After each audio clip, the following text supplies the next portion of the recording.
It's the question of our skeptical age, and every age really. Does God exist? Here are 3 lines of argument that suggest the answer is yes.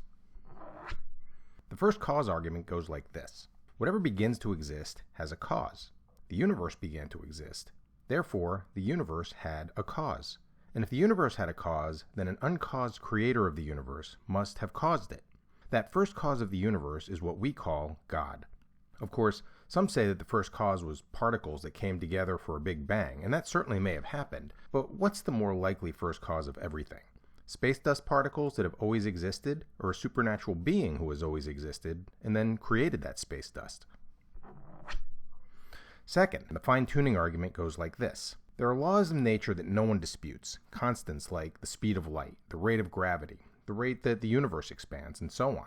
And it's also undisputed by physicists that if any of these parameters were the slightest bit larger or smaller, then life could have never occurred in our universe. For example, if the gravitational constant, which is the strength of gravity, varied by as little as 1 in 10 to the 60th power, that's 1 followed by 60 zeros, then matter would be too heavy or too light to support life, and none of us would exist.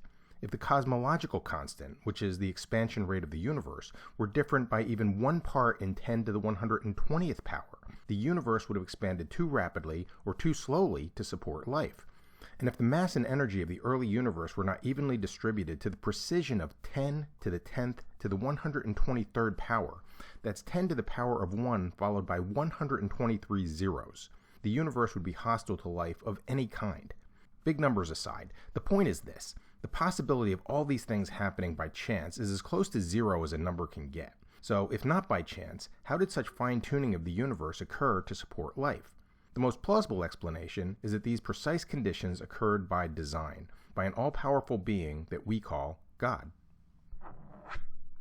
Third argument. If you're not convinced by philosophy or physics, consider the evidence from those who claim to have experienced God, people who were clinically dead and then brought back to life. An enormous body of literature now documents thousands of such near-death experiences, with an impressive amount of consistency across the reports. In a sentence, the evidence suggests that consciousness survives death, with many people describing quite blissful after-death experiences, and others truly horrifying experiences. The most compelling testimonies are those where people returned with information they should not be able to know, verifiable facts about circumstances that occurred while they had flatlined. The argument, then, is that these reports provide mounting data from around the world that there is indeed life after death, and the being who created and directs that afterlife is what we call God. Now, that's a very simplified version of these arguments, of course, so dig deeper for yourself into the existence of God. No question could be more important.